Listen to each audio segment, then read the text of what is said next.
Jésus, Nzambalole, Amina. Amina, Nzambalole, Amina. Tokili bilei, bisoto kotimao.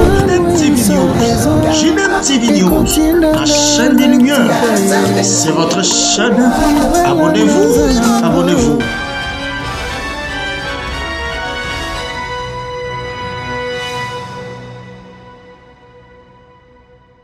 Bonjour, bonsoir, ça dépend à laquelle vous nous suivez dans votre chaîne JDM TV News, chaîne chrétienne, chaîne des Lumières. On est encore aujourd'hui dimanche, le jour de Pentecôte, où les chrétiens fêtent l'arrivée du Saint-Esprit, la venue du Saint-Esprit dans l'église.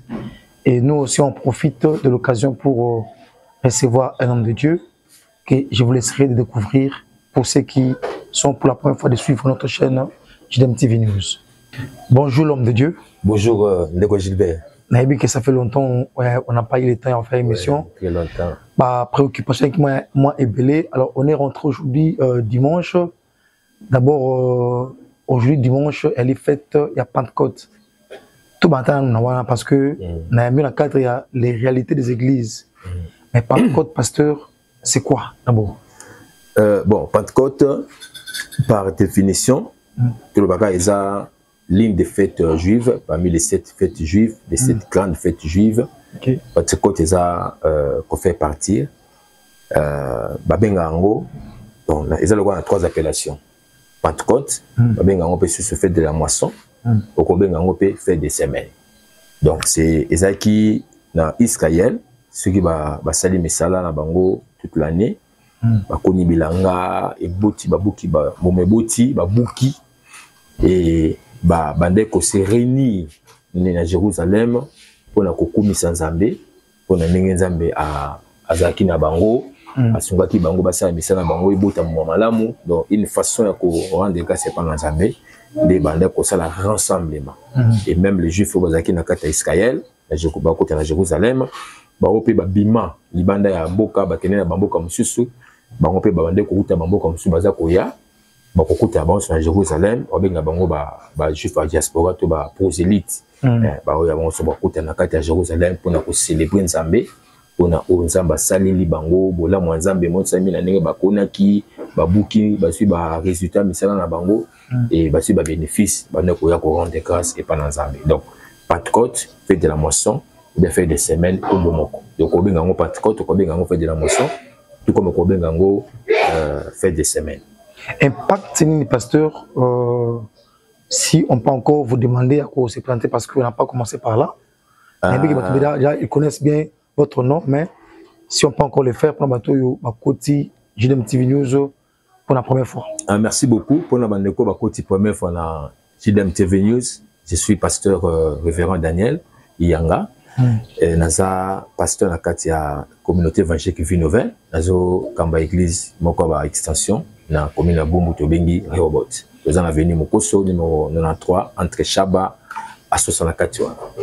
OK pasteur lelo impact nini au Pentecôte na na vie ba chrétien impact nini parce que au bien fête juive nous on est encore des Congolais on est encore très loin peut-être à juifs. Alors impact nini na biso ba chrétiens qui sont encore ici au Congo. Alors, merci beaucoup. C'est une question pertinente. Oui, Pentecôte, ce n'est pas notre fête. Et ça, la fête juive, les autres concernés d'abord, pas juifs. Et bah, juifs, bango, bazo, fêter ango un peu différemment na biso. Bah, pour n'engue biso, il faut fêter les ango, quoi. Et pas bah, juifs, bah, fêter moisson. Bazo, fêter bah, récolte. Mais biso, et ça qui est, le jour de Pentecôte, c'est le jour où Dieu a prévu, a préparé pour accomplir la promesse, il y a Joël 2. Dans les derniers jours, je répandrai de mon esprit sur toute chair, vos fils, vos filles prophétiseront, tout ça. Et cette prophétie, et s'accomplissera qui est le jour de la Pentecôte. Alors, le jour de la Pentecôte, Acte chapitre 2, c'est le jour où le Saint-Esprit était descendu. Donc, Jésus n'a pas fait qui promesse, tant Amati, il a dit ses disciples, ils se dispersaient, ils étaient dans la chambre haute, jusqu'à ce que mon lit, mon sang, pour bobanda musala. Alors c'était le jour-là que le Saint-Esprit était descendu dans la chambre haute et bateau union sur la dans Jérusalem, le Saint-Esprit a quitté et manifestation nango et pas à bateau tout ça. Donc pour Nabiso toujours tirer les leçons par rapport il y a descente du Saint-Esprit donc dans le Saint-Testament azaki kopé sama uniquement dans une catégorie à bateau. Dans le Saint-Testament, le Saint-Esprit venait, alors qu'il t'a appris dans bateau, 3 catégories à bateau. Donc, voilà ce que vous avez le Saint-Esprit qui t'a abrité, mais babandagi ko pakola bateau mafuta. Ceux qui muto nzaba bengi na une responsabilité, ba ko endrayer l'onction, muganga nzamba ko ya na fiole ou bien yena diseke ake ko sopa mafuta na mutu mais ezaki ko laksa l'affectation à Saint-Esprit na vie à mutu. Bato na dona ngo zaki ba prophète roi, sacrificateur au bandé qu'on servit. Donc il y avait une catégorie spécifique, spéciale ou spécifique que Dieu donnait l'onction. Maintenant, dans la Nouvelle Alliance, au Nouveau Testament, le jour de la Pentecôte, le Saint-Esprit a quitté le jour de la Pentecôte. Maintenant, il est descendu sur tout le monde. Donc là, maintenant, il n'y a plus de limite, pas de discrimination de tout le monde maintenant à recevoir le Saint-Esprit. Donc, pour les chrétiens, d'abord, nous avons reçu le Saint-Esprit. Il y a mis balai. C'était le jour où l'Église est née. Okay. Donc, c'est le jour-là que l'Ingomba est Boutami. Parce que tant où le Saint-Esprit qui dit, apôtre Pierre a bandé côté à Malobananzambi. A l'axi Batou, a présenté Batou Jésus et a poussé Batou, s'est converti, n'a coupé sa mité maintenant à Christ. Et Bible le dit, 3000 personnes, sans compter les femmes et les enfants, bongola qui mettait manabango.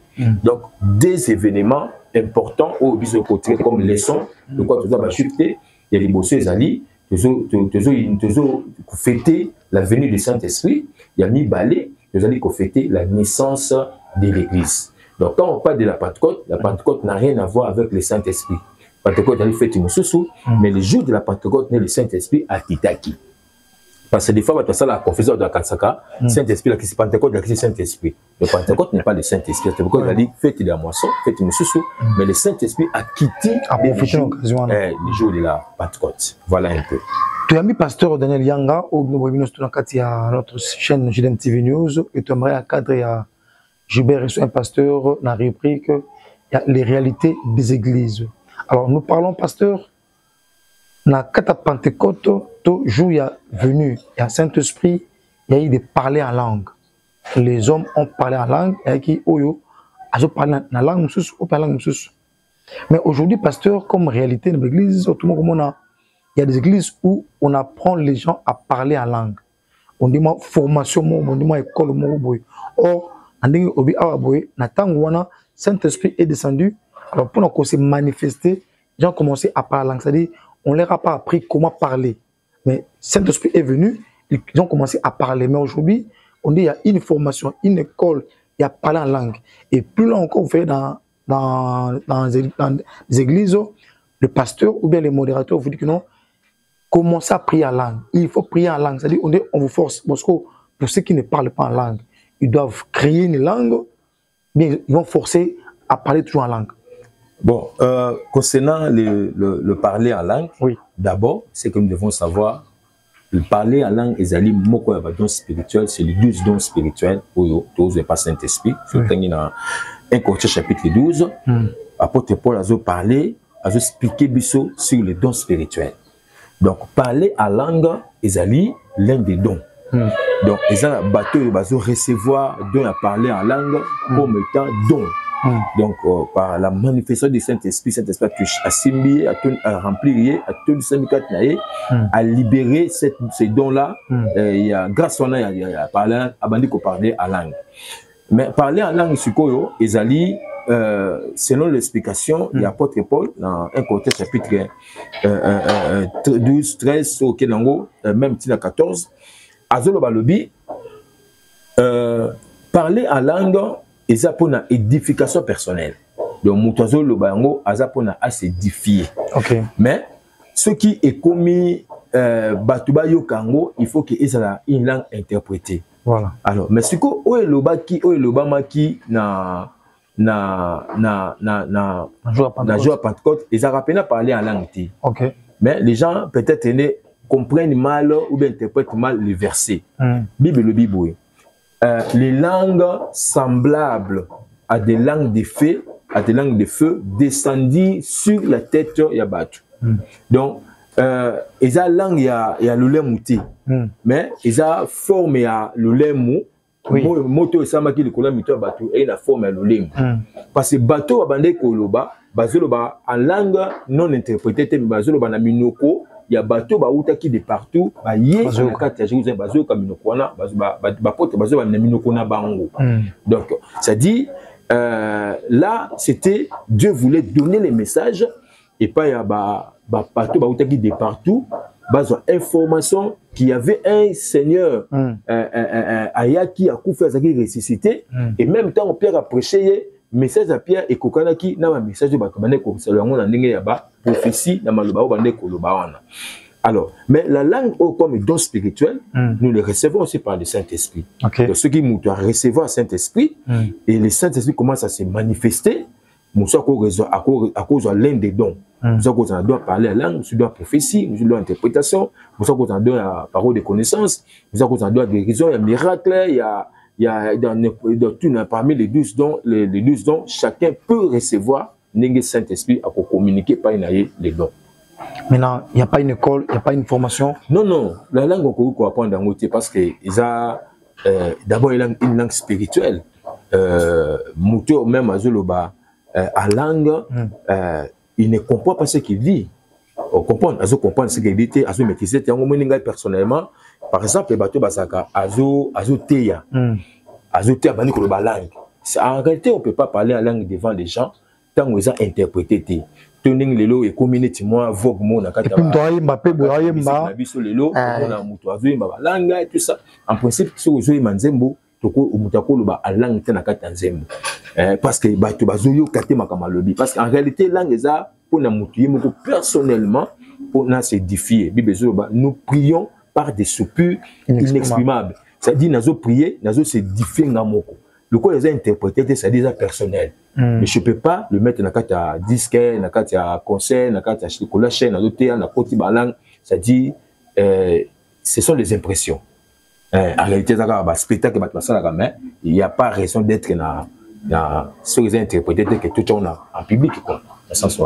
JDM TV News, votre chaîne chrétienne, chaîne des Lumières, nous sommes dans la rubrique il y a les réalités des églises. Pasteur, on a toujours le même aspect, il y a don, parce qu'il y a des dons de miracles, dons de guérison.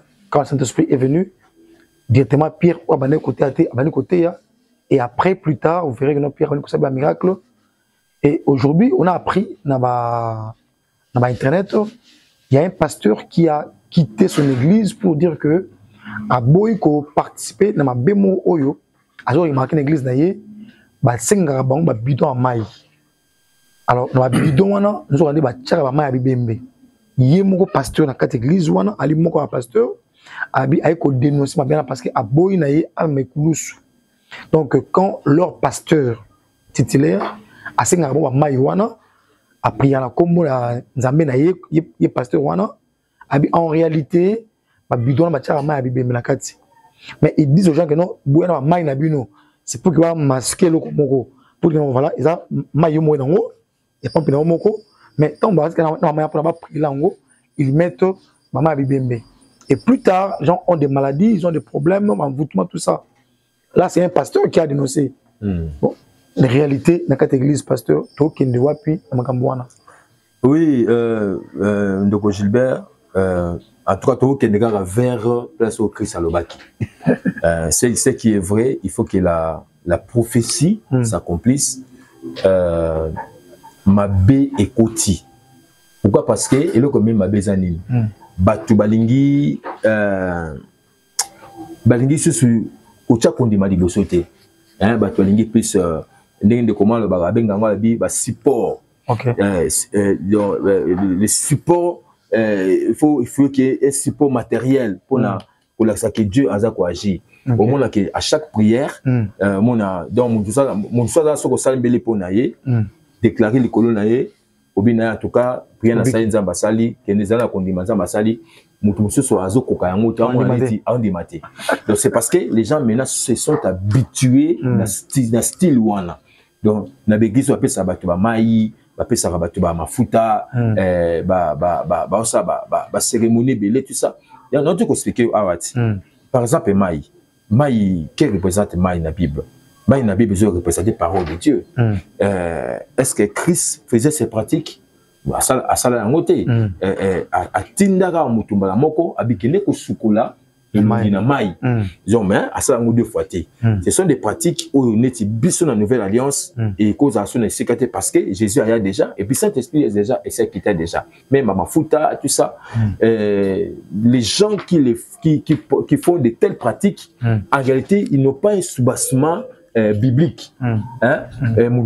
Qui peut-être des alliés inspiration à Saint-Esprit, des alliés révélation. Parce qu'on a un domaine de la révélation, on ne peut pas entrer dans le domaine de la révélation parce que c'est un domaine réservé.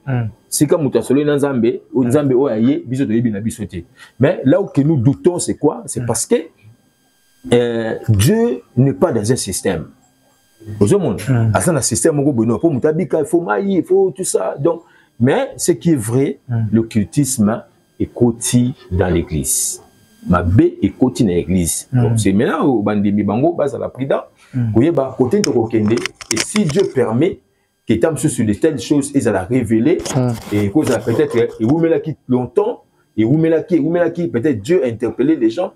Peut-être que le pasteur là avait vraiment un appel authentique et les Saint-Esprit de toucher mon thème mané que makamuna ça là ils ont mabé tout ça et a dénoncé en goben dans l'église abisso il se passe beaucoup de choses à la l'occultisme écoute ma casse dans quatre églises pasteur dans une phrase wana pour on a posé à toute dernière question parce que le temps presse en tout cas pasteur il y a un homme de Dieu qui était mort dans Mangenge il y a pas longtemps. Il était parti prier dans Mangenge. Take et Betty, ce pasteur est mort en Gomba.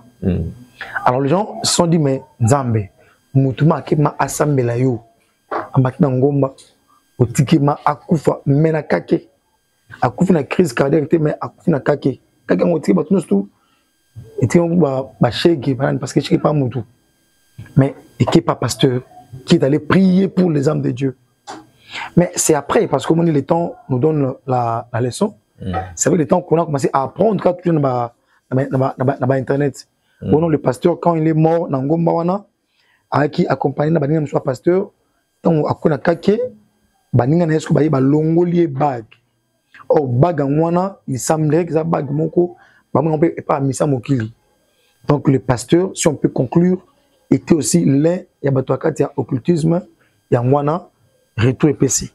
Parce que le pasteur, il y a une fiche, il y a une fiche, homme de Dieu qui répand l'onction, qui guérit les gens, dans Nzambé. Si on a un occultisme, dans Nzambé, on ne sait pas, c'est le mélange. Oui, mélange des alliés. L'occultisme, c'est dans 4 églises. Il y a des mauvaises pratiques. Parce que, au moins, batu baza pressé la vie la batu mingi baza pe pressé donc mutalingi tanga yina makama Nzambe akoma directement lokola ba papa mususune ba koma déjà ça va plein ça va miracle après ça va prophétie après ça va mibele tout ça oh biloko wana Dieu utilise des gens il y a des gens na kata église na Congo bazali des bons prophètes bazali donc ça pena na Nzambe après ça va bien normal ils ont ça la mapé ils appellent na bato bazana kata Congo azape na ba otamba pe na Nzambe l'église na epé azana bato parce que des fois to kansaka bato bazana l'église minene ba batamabe to bato bazana l'église mike bazana batamaram mais so tali muto o azu problème akufiona azana l'église muke ozomona de ça dit il y a que Dieu qui connaît mitema bato mais ce qui est vrai bato belé le baza pressé. Nous avons regretté, il y a des choses qui sont vraies. Quand on a dit après matin, je ne sais pas si c'est vrai, on a confirmé en côté. Moutouma Lobi, père spirituel, a reconnaître qu'il y a comme prophète, comme parce que Moussa Nzambe. Après sa mort. Babi pareil babi l'église babi comme ça ce qui peintre ça va décoration d'église donc babi na rôle mususu mais pas rôle ya ministre de Dieu. Mais il faut tant abimaka ate na ngomba akomi ministre de Moussa Nzambe akomi Thomas tout ça de comment bon. Donc les grands problèmes ezali na éviter bon peut-être c'était son jour mais Nzambe pena mutake ko lukaye na prière Nzamba bomiye. Bongo muto tam so so violé akufite ndengeni to muto akati muto moko saki ayibe mbongo tam so pas question la mona kisi po mona daki na soins intensifs atiki. Donc quand on se pose ces questions on comprend que il y a quelque chose mais ce qui est vrai batebele baza sans repère.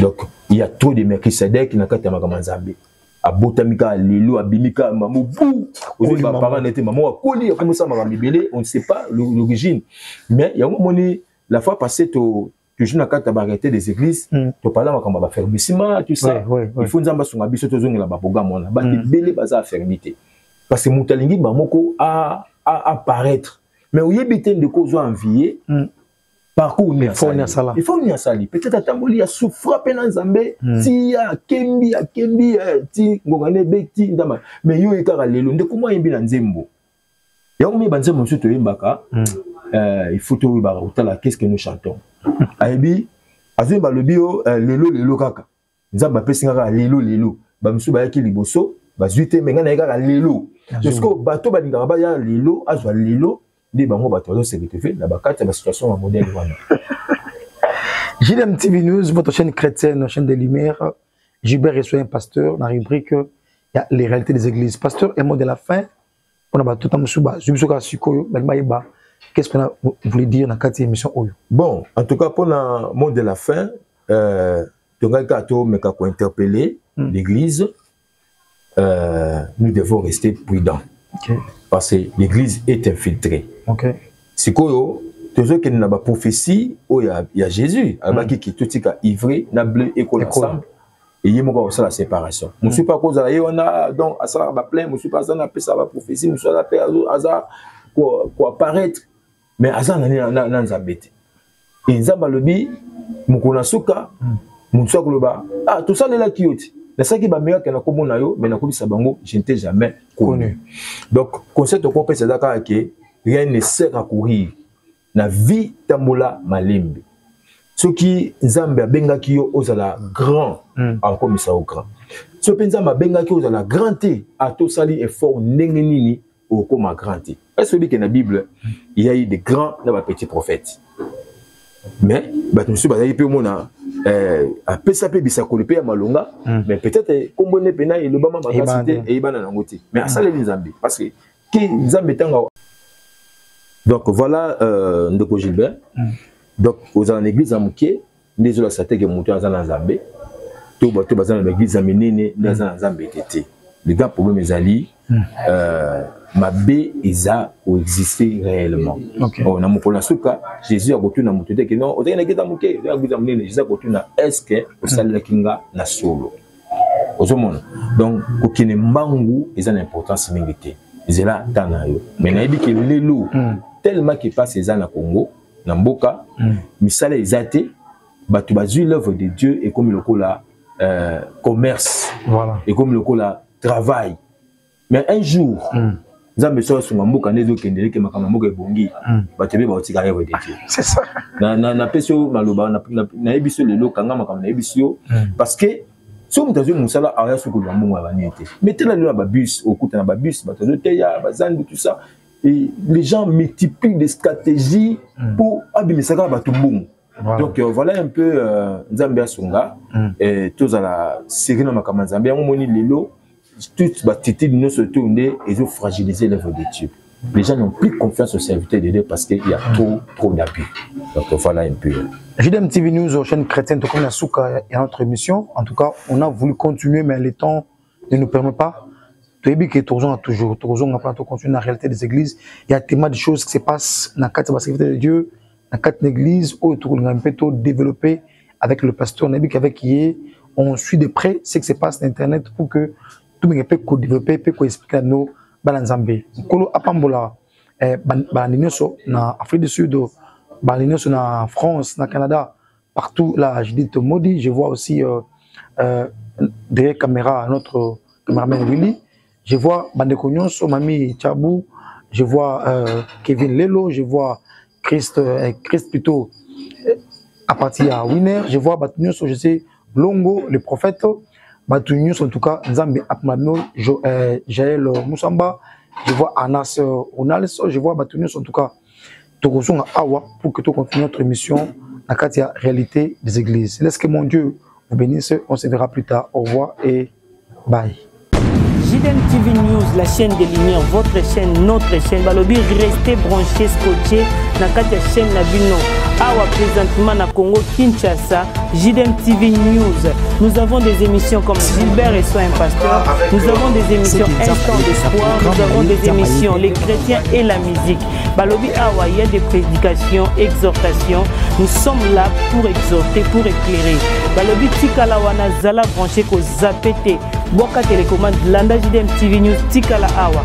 Yebisan de kwaza pembe na yo à s'abonner. Yo mto s'abonner te.